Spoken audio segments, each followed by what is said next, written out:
bienvenue dans ce chapitre où on va s'attaquer à la modélisation du personnage. Et pour ce faire, on va d'abord importer le personnage. En fait, on va se baser sur le personnage qui est déjà fait pour pouvoir un petit peu l'analyser, le déconstruire et le refaire de manière assez simple. Donc pour ce faire, je vais aller chercher mon personnage. Donc dans la description, vous trouverez le personnage disponible, qui vient donc en type de fichier, donc FBX, et simplement, je peux le glisser et le déposer dans ma scène Maya. Confirmer l'import, et le voici. Vous voyez qu'il est apparu donc dans mon outliner, ma hiérarchie, en tant que robot 01. Là, donc il y a un petit plus. Si je clique dessus, on voit que robot 01, ça contient le robot, mais en partie séparée. Donc en fait, nous, notre but, ça va être de réaliser chaque partie pour pouvoir faire notre robot final. Donc mon robot, je vais le mettre un petit peu de côté derrière pour pouvoir me baser sur lui. Donc pour le déplacer, je rappelle W pour faire apparaître l'outil de déplacement, et je vais le mettre un petit peu derrière. Donc pour commencer, on peut analyser un petit peu le personnage et comment on va être amené à le réaliser. Donc je me dis, par exemple, je vais commencer par sa tête, et sa tête, ça ressemble, on va dire, à un cube. Donc je vais pouvoir commencer à créer mon cube, et donc au lieu d'aller dans Polymodeling et de cliquer sur mon cube, je vais commencer à m'habituer à de nouveaux raccourcis, et pour créer des objets basiques en raccourci, je vais maintenir Shift enfoncé, et clic droit, et vous voyez qu'un nouveau menu radial est apparu, qui va me permettre de créer un plan, un cylindre, un cône, un cube, etc. Donc je vais aller sur cube, je relâche clic droit, et ça me crée mon cube. Donc on se souvient que pour l'outil de déplacement c'est W, et je vais prendre donc ma flèche du haut, qui va être donc l'axe Y, et je vais le mettre un petit peu au niveau de la tête. Je vois aussi que c'est un peu trop gros, donc je vais pouvoir utiliser l'outil Scale, donc j'appuie sur R, et je veux donc pas modifier axe par axe, mais tous les axes en même temps, donc je vais prendre le petit cube qui est au milieu, et je vais le réduire un petit peu. Pour passer de ce cube à ce cube mais un peu plus arrondi, je vais aller dans Modeling Toolkit, c'est là où on va se servir un petit peu des outils qu'on a vus. Et pour ça, donc, je vais dans les onglets à droite, dans Modeling Toolkit, et je vais donc appliquer un bevel sur tout l'objet. Donc pas besoin de rentrer en mode arête et de sélectionner toutes les arêtes. Je reste en mode objet parce que je vais l'appliquer sur toutes les arêtes. Donc si je clique sur bevel, vous voyez que ça a séparé chaque face en deux faces. Donc je vais pouvoir jouer un petit peu avec fraction pour essayer de retrouver un aspect comme ça. Donc là, je vois pas très bien les arêtes et ce que je fais. Donc ce que je peux venir faire dans Maya, c'est venir juste ici. Là, on voit le cube avec les petites arêtes qui nous dit wireframe. Si je clique dessus, là, on voit beaucoup mieux toutes les arêtes. Donc, je vais essayer de retrouver un petit peu quelque chose comme ça. Donc, niveau séparation, c'est un peu plus séparé. Donc, pareil, ce slider est très sensible. Donc, je vais maintenir CTRL enfoncé pour avoir beaucoup plus de contrôle. Et là, on voit que j'ai plusieurs arêtes au milieu. Et là, j'en ai pas. Du coup, ce que je peux faire, c'est rajouter donc des segments. Plus je rajoute de segments, plus ça va rajouter d'arêtes au milieu. Donc, je vais en mettre 4, parce que là, ça commence à correspondre un petit peu plus à ce que j'ai. Et je vais gérer donc un peu la rondeur, l'espace qu'il y a entre chaque arête. Donc, je pense que je vais pouvoir me satisfaire de ça. Donc, on se souvient, pour confirmer, j'appuie sur W pour retourner dans le mode de déplacement. On a donc notre base pour la tête. Je vais maintenant commencer à faire le corps. Et pour ça, je me dis que je peux peut-être partir d'un cylindre. Donc, je maintiens Shift plus clic droit enfoncé, et je vais trouver le cylindre. Donc là, il est un peu gros.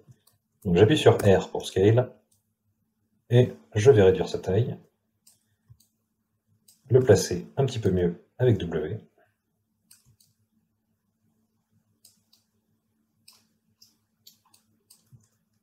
Alors maintenant, ce que je veux faire, c'est commencer à l'arrondir un petit peu.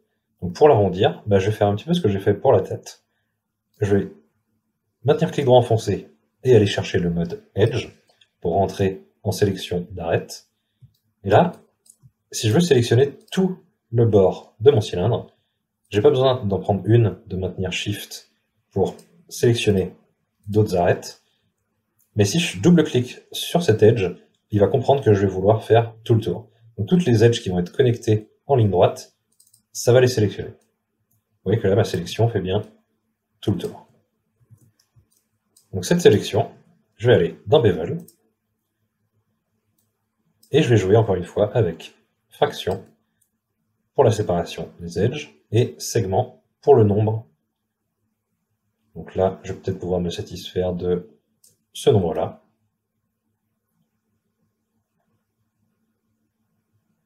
Et d'une fraction un peu comme ça.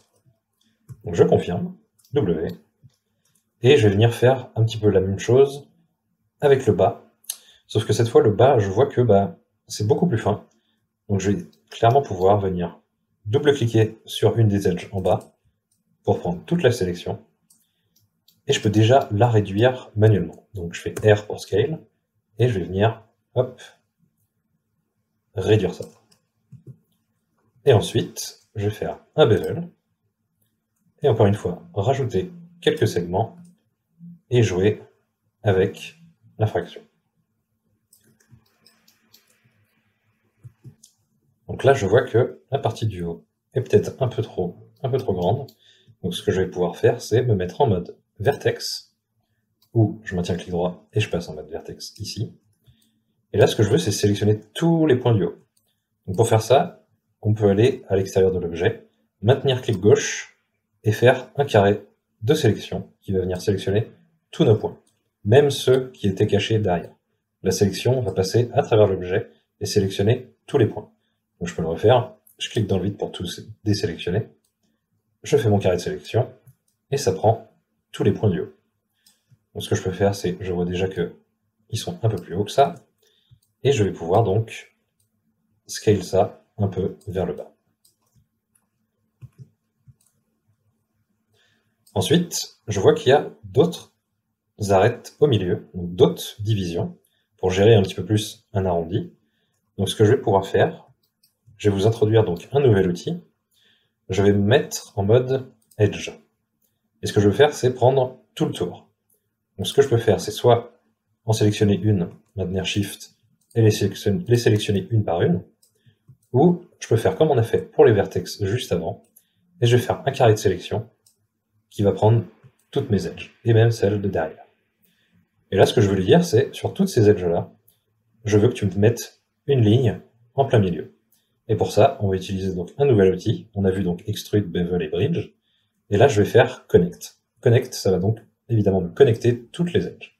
Si je clique dessus, ça me propose un aperçu de là où je veux que l'edge soit. Et je peux encore une fois confirmer en repassant avec W en mode déplacement. Donc là, je vois que je me suis créé une edge. Donc je vais pouvoir un petit peu la monter, peut-être la gonfler un petit peu. Et là, je me dis que j'ai assez d'edge, il faut juste que je les replace un petit peu mieux. Par exemple, celle-là, je peux la monter un peu et commencer à la réduire un peu plus. Pareil pour celle-ci, donc je double-clique pour faire tout le tour. Je vais la monter et la réduire un petit peu. Et là, on est pas mal. On va s'arrêter ici parce que on va venir rajouter un autre objet par la suite qui fera donc son petit réacteur juste en dessous. Donc je repasse en mode objet et j'ai fini pour la partie du corps. Maintenant, ce que je vais faire, c'est donc, je vais créer la partie des oreilles pour le casque. En fait, cette partie, on va la répéter pour le début d'épaule et pour le réacteur. Donc c'est assez intéressant, si on veut prototyper un jeu rapidement ou un personnage rapidement, de créer des formes qu'on va pouvoir réutiliser par la suite. Donc pour créer cette partie-là, je vois que c'est... je peux utiliser un cylindre et le modifier. Donc c'est ce que je vais faire. Je désélectionne mon corps et je vais créer un nouveau cylindre. Pour ça, donc, je maintiens Shift et clic droit, et je relâche clic droit sur cylindre. Donc je vais venir le rapetissir, et commencer à le placer un peu mieux au niveau des oreilles. Donc je vais pouvoir le monter, le rapetissir encore un petit peu,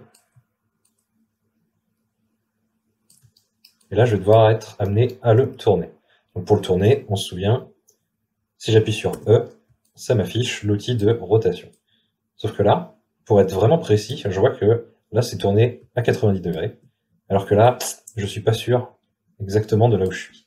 Je peux regarder ça si on se souvient dans Channel Box, et que je tourne comme ceci, on voit que Rotate X, il y a des unités qui changent. Je suis donc en train de faire une rotation sur X. Et ce que je veux, c'est 90 degrés. Donc je vais aller dans Rotate X et taper, donc là c'est moins 90 degrés. Parce que le cylindre tout droit, il était à 0, et là on le passe à moins 90. Donc je vais venir taper manuellement moins 90 ici, et mon cylindre est parfaitement à 90 degrés. Ensuite, je vais commencer à lui rentrer un petit peu dans la tête et comparer un peu la longueur. Donc je vois que c'est un peu trop long. Donc je vais faire R et je vais le raccourcir sur cet axe-là.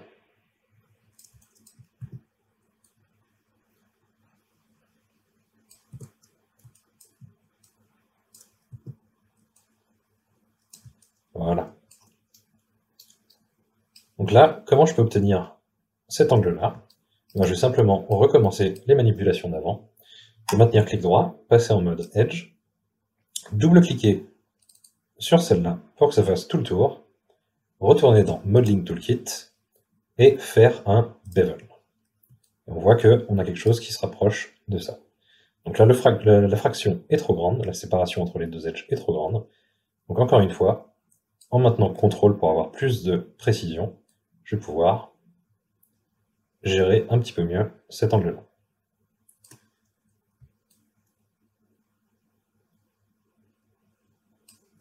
Et je confirme encore une fois avec W. Donc là, je vois que sur ce personnage, il va y avoir un trou au niveau du casque. Et là, j'ai peut-être pas assez d'espace. Donc ce que je veux, ça va être d'agrandir juste cette partie-là. Donc encore une fois, je peux double-cliquer sur une des edges qui fait tout le tour, appuyer sur R, et venir gonfler un peu ça. Voilà. Ok, maintenant, je vais vouloir m'occuper du trou qu'il y a dans le casque. Et pour ça, j'ai envie de voir mon objet un petit peu mieux. Donc, pas m'embêter à voir ce robot, la tête, le corps ici. Je veux juste voir cet objet. Donc pour ça, je vais passer en mode objet. Donc je peux cliquer ici ou maintenir clic droit et choisir Object Mode. Et en fait, là, je vais vouloir isoler mon objet. Donc pour l'isoler, il y a un raccourci qui va être donc CTRL et je vais faire 1 du pavé numérique. Et vous voyez que là, tout disparaît sauf mon objet. Donc les objets sont toujours présents et sont juste cachés. Et là, je vais pouvoir modifier beaucoup plus facilement mon objet. Donc pour faire le trou au milieu, il y a plusieurs façons de faire, mais là je vais vous montrer donc une façon qui va nous apprendre à sélectionner et désélectionner des choses. Donc je vais passer en mode Edge, et je vais me mettre un peu en face, et ce que je veux faire c'est sélectionner toutes ces edges là. Donc comme on a dit, on peut soit les sélectionner une par une en maintenant Shift, soit faire un carré de sélection juste en maintenant clic gauche. Et là, c'est ce que je vais faire. Je vais faire un carré de sélection, tout sélectionner avec clic gauche. Sauf que là, si on se souvient, la sélection, ça passe à travers l'objet et ça sélectionne même ce qu'il y a derrière. Mais moi, j'ai pas envie de sélectionner toutes celles-là. Je veux juste modifier celle qu'il y a ici. Donc pour désélectionner ces edges-là, je vais pouvoir maintenir CTRL enfoncé et les désélectionner. Sauf qu'il y a une manière plus rapide que de faire ça une par une. Donc je fais CTRL Z pour revenir un petit peu en arrière. Je vais pouvoir me mettre deux profils, et pareil qu'avec Shift pour faire un carré de sélection et sélectionner plusieurs edges, là je maintiens CTRL enfoncé, et vous voyez que sur mon curseur, il y a un petit négatif qui est apparu. Donc je maintiens CTRL, et avec clic gauche, pareil, je fais un carré de sélection, et je désélectionne toutes celles qu'il y a derrière. Donc je me retrouve avec toutes ces edges sélectionnées, et comme on a déjà vu, ce que je vais faire, c'est ajouter une ligne qui les connecte toutes. Donc je vais simplement aller sur Connect. Et là, il nous propose un aperçu de ce que ça va donner, et je confirme en refaisant W. Sauf que là, donc si je me souviens bien, le trou est un petit peu plus grand que ça. Donc là, j'ai toujours l'edge qu'on vient de créer qui est sélectionné. Je vais donc appuyer sur R, et regonfler ça un petit peu. Donc là, en fait, ce que j'ai dû faire, c'est créer cet edge-là pour pouvoir juste sélectionner les faces là et les rentrer à l'intérieur. Donc là, je vais me mettre en mode face, donc soit ici, soit en faisant clic droit face. Je me mets, pareil, je répète la manip, je me mets un petit peu en face et je fais un carré de sélection pour sélectionner toutes ces faces-là. Sauf que, encore une fois, ça m'a sélectionné ce qu'il y a derrière, donc je me mets un peu de profil, je maintiens CTRL enfoncé, carré de sélection, et je relâche. Et ça me désélectionne toutes les faces. Donc comme on a vu, pour faire sortir des faces, on peut également faire rentrer des faces. Donc ça va être la même chose, ça va être extrude. Et là, je vais pouvoir jouer donc avec la thickness, en maintenant CTRL enfoncé, pour plus de précision. Donc là, je me dis que, comme ça peut suffire. Donc je confirme en faisant W. Donc là, je repasse en mode objet,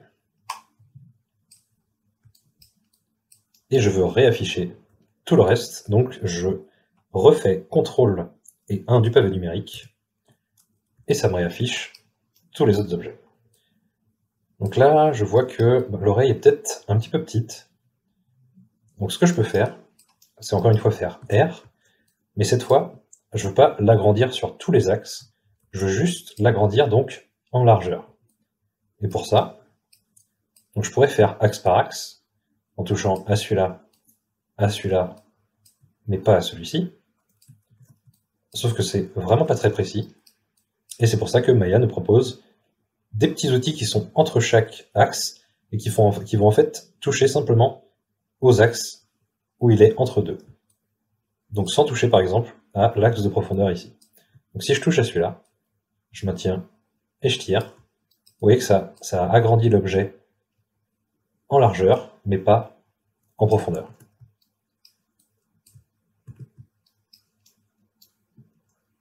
Alors, juste un petit conseil, une fois qu'on a commencé à faire quelques objets, ce qu'on veut surtout, c'est de ne pas perdre notre travail, et du coup l'enregistrer en faisant CTRL S. Ok, ensuite on peut se dire qu'on a envie de balancer ce bout de casque de l'autre côté, mais avant de faire ça, on va tout garder d'un côté, et je vais simplement venir le mettre également au niveau de l'épaule, et en bas, pour faire un petit réacteur. Donc pour ça, je vais sélectionner mon objet, et pour le dupliquer, je vais simplement faire CTRL D. Et vous voyez que ça l'a dupliqué dans la planer. Et je vais le descendre un petit peu, et l'amener au niveau de l'épaule. Là, on voit que c'est clairement trop gros.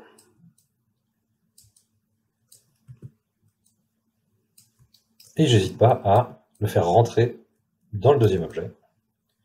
Donc là, sur l'autre, je vais baisser un petit peu les épaules, donc je vais tourner cet objet-là.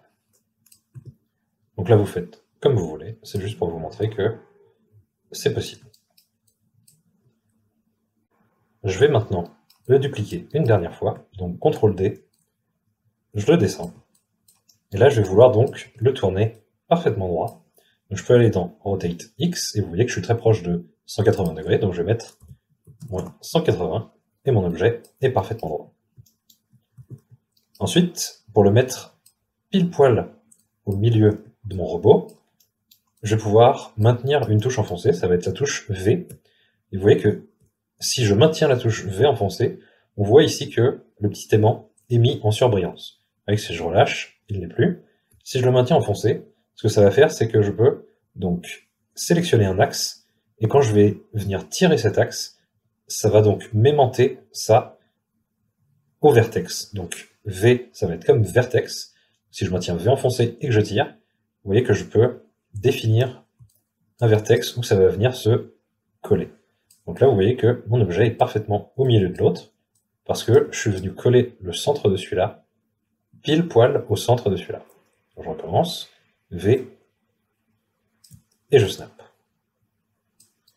Et là, on voit que mon objet est trop petit, donc je vais pouvoir l'agrandir.